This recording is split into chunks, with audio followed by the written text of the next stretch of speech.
મારો ને એમનો પરિચય આમ પહેલી વખતનો છે, પણ અમારા બંનેની વચ્ચે સેતુ છે અમારા ભાઈ આનંદભાઈ મહેતા, જમાલભાઈ. તો જમાલભાઈને સૌથી પહેલાં તો મારે થેન્ક યુ કહેવાનું. અને બીજી વાત કે બીજી પણ એક ઓળખાણ છે કે મારો સ્કૂલનો અને કોલેજનો મિત્ર યશ, એ અમે બંને બહુ અંગત મિત્રો છીએ અને યશના મોટા ભાઈ થાય, એટલે એ પણ એક નવો સંબંધ થયો. સ્ટેજ ઉપર જનરલી અમે લોકો બ્લેઝર પહેરતા હોઈએ તો ઘણા બધા આવીને મને કહી જાય કે તમારું ફિટિંગ બહુ જોરદાર હોય છે, તો એ આ યશના લીધે હોય છે. એક બીજી વસ્તુ, સાહેબે હમણાં જે ગીત ગાયું ને એક હસીનાથી, કે મારા મિત્રની લાઈફનું પહેલું ગીત હતું અમારી જોડે ટેલેન્ટમાં.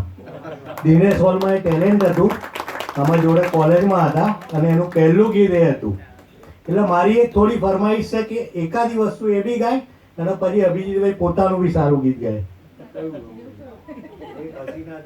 એમણે ગાયું તો ખરું એક હશે, મારો અવાજ એમને તો એટલું સારો નહીં આવે. પછી એક છે ને એનું પોતાની કોલર ટ્યુન છે, દિલ કી આવાઝ પે, એ ગીત હું કહું છું ફરમાઈશમાં ગાય. એ 3 ગીત થઈ ગયા. અને ચોથી મારી ફરમાઈશ છે કે વર્ષાબેન સાથે હું એક ગીત ગાઉં. વર્ષાબેન માટે આવો બેસી જાવ, વાંધો નહીં. વર્ષાબેન માટે હું એટલું કહીશ કે ધ સિનિયર મોસ્ટ શબ્દ એક ઉંમર બતાવે છે.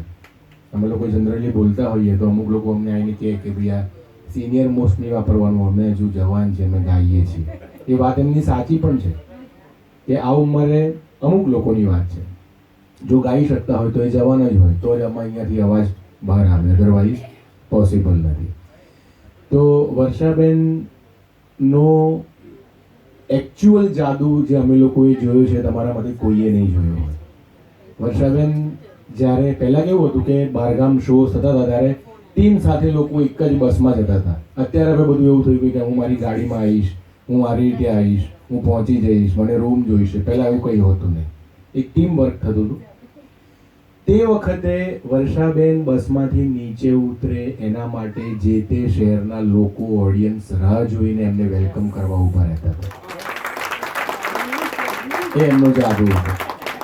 અને એની સાથે જ્યારે પણ મને ગાવાનો મોકો મળ્યો છે ત્યારે હું પોતાની જાતને એક સારી રીતે અને એક લેવલથી જોતો હોઉં છું કે અમને આવી રીતે ચાન્સ મળ્યો. સમયની વાત છે, ઉંમર મારી પણ થશે, ઉંમર તમારી પણ થશે. ઉંમર જેમ જેમ વીતતી જશે એમ સમય બદલાતું જશે, ચક્ર બદલાતું જશે, નવા કલાકારો આવતા જશે.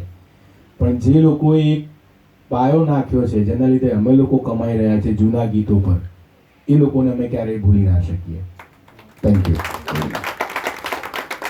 પહેલી ફરમાઈશ મારા જમાલભાઈની છે. મારું પણ ગમતું ગીત છે, એટલે હવે તમે 3-4 ગીત સુધી મને સહન કરજો. આમ તો જનરલી અમે લોકો એક ગીતથી ઉપર ગાવાના પૈસા લઈએ છીએ અને ખાસ્સા લઈએ છીએ.